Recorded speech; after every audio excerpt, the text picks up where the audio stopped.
Folks, let me tell you about tomorrow night right here in River City. From Jessie actress Christina Applegate will be here. 5- and 7-year-old cowboy roping championships, James and Clay Smith, and a special visit from my wife who's going to come by. She says, I'm never home. I said, why don't you go on the show? We'll talk there. She'll be here tomorrow night at the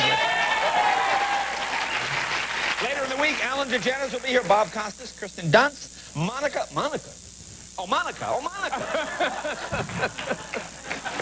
And from England, 8-year-old identical quadruplets. Okay, my first guest, Oscar-winning actress. What guy is not in love with this woman? Her films include Private Benjamin, Death Becomes Her, The First Wives Club. Her latest film is called The Out-of-Towners. Very funny comedy. Opens April 2nd. Please welcome Goldie Hawn!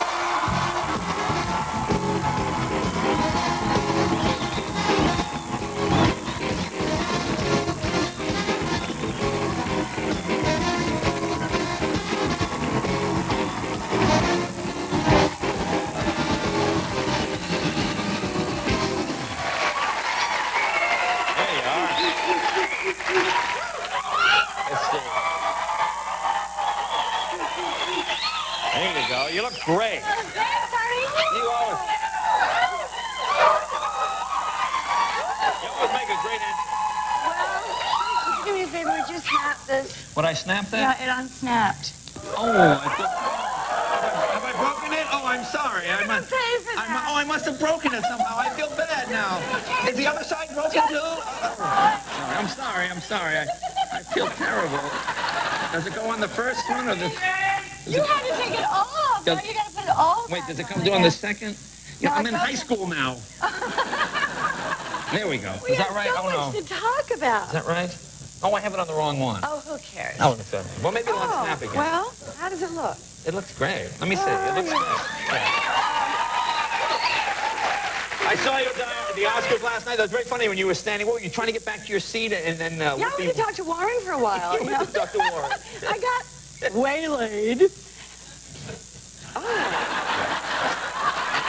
That was so weird. Yeah. Anyway, I went to see him and talk to him, and then we ran back to our seats, and then the people that, that they sit in your seats because they have to fill up all the seats. And the two people that were sitting in our seats, we just didn't go to the bathroom, and we just went to talk. Right. Suddenly now Whoopi, sees that we're standing there and made a whole thing. And I didn't know we were on television.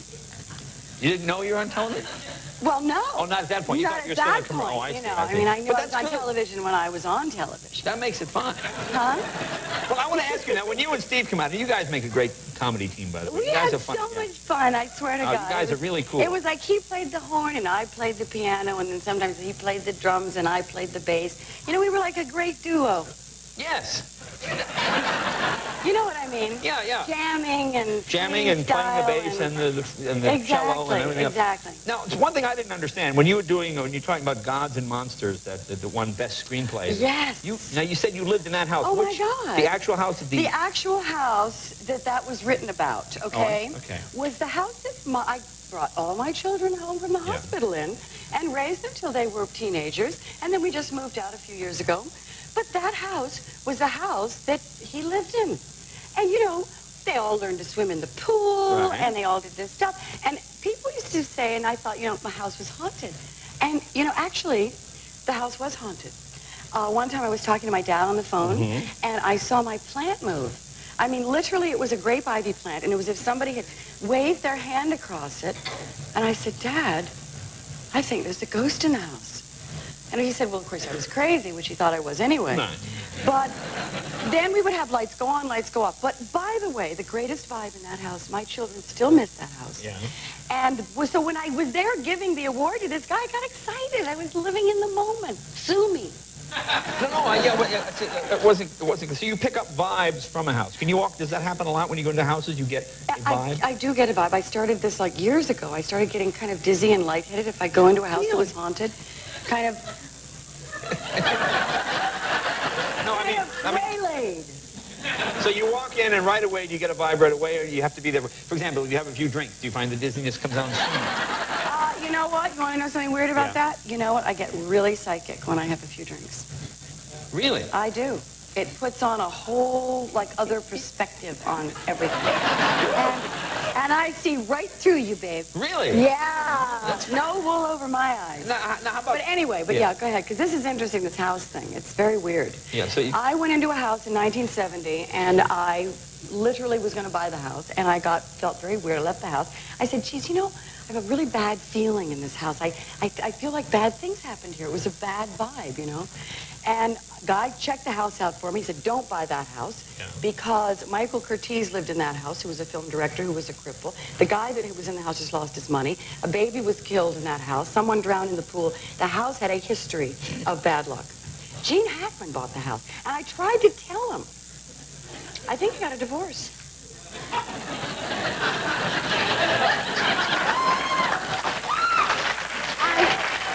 I don't know, Gene. Well, that's a good realtor you had there.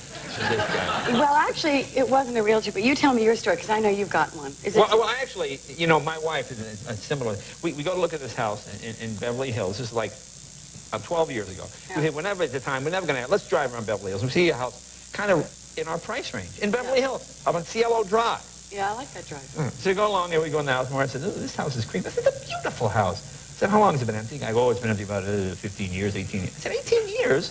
That seems odd.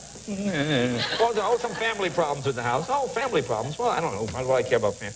It's the Manson house. Oh, my God. It's the Manson house. Oh, my God. They couldn't sell it. Then finally they tore it down and built something else. My wife was going, oh, this is a creepy house. They go, oh, will you stop? It's not a creepy house. You look at the beautiful view, but this kind of price is worth half the price of all the other houses. Isn't that weird? But you can get that. Yeah. You just get to open your, you know. Now, your husband, Kurt. Now, channels. Is Kurt sort of a free spirit? Does he soar with the wind and get the same vibration? Kurt is a free spirit. He's the most fun person I know. Yeah. He is spontaneous and fun, and he, you know, he enjoys my sensitivities. Yeah, I'm sure he does. Especially after a few drinks. Now, I watch your movie. Very funny, The Out-of-Towners, and I see this really good-looking guy at the beginning of the movie, and it turns out... Oh, my God, it's my son. That's your son? That's your real son? He's a handsome kid. Thank you. He is handsome. And he just got another movie. He's going to now North Carolina and doing a film, and Katie's off doing a film, and our house is like actor studio. It is so cool. I mean, I look down the hallway, because Kurt's and my bedroom's over here, and theirs is over here in like the hallway, just sort of the stairway, and I look over, and they're passing sides. Ollie, would you read with me for this audition? Oliver comes over and he says, Kate, come on over here, read with me for another audition. And Oliver's girlfriend is Vanessa Shaw, and she and Katie were both on the Vanity Fair cover together, literally sitting together, and everybody lives in our house. We have so much fun there. Well, that does sound like fun, actually, because most people can't wait to throw the kids out of the house. Oh, God, I know. We do have fun. So we have Oliver and Katie, and everybody's working. And now, tell us about The Out-of-Towners. Now, you and Steve, I love you and Steve together. You guys seem like you'd be a couple in real life. I know, but I told him last night in the limo, I am so happy I'm not married to you. Why is that? Why is that? I'm joking. I'm joking. Because Kurt was there. Yeah. No. No. I have so much fun with Steve. We're a great team. Now, what is this clip we're going to see? This clip is after I've just about had it. And that's it. Oh, you're fed up? I'm fed up. Just about no, I haven't. Not that. You mean you're fed up with New York? I'm fed up with... Right. Well, I'm fed up with the problems. I love New York. New York is, like, great. It's a great character. But this was a bad day in New York. This was a bad day. This is sort of the end of a bad day in New York. Let's take a look. Right. Hello. Correct. Lady, I'm busy, not now. Yeah, excuse me. Yeah, okay. I have a little bit of a problem. My husband has a job interview in 2 hours, and I need to use the phone because I have to arrange for bail. Public phones are right down the hallway there. I know, but that'll take at least an hour, and I don't have that kind of time. And if I could just use your phone, I promise I'll call collect, and Lady, give me a break, okay? Give you a break? Give you a break? Hey! Let me share something with you. In the last 24 hours, I have been rerouted, mugged, evicted, chased by a dog, kidnapped, chased by a horse, and seen in a compromising position by the mayor. I just found out that my daughter is spending us into the poorhouse and that my husband has no job. I'm angry, I'm tired, and I'm hungry, and I'm running with the wolves. So why don't you give me a break?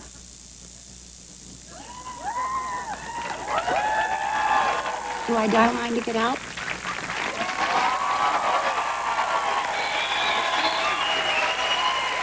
Just great, baby. Goldie! Goldie Hawn opens April 2nd, the out-of-towner. Be right back with Elton John right after this.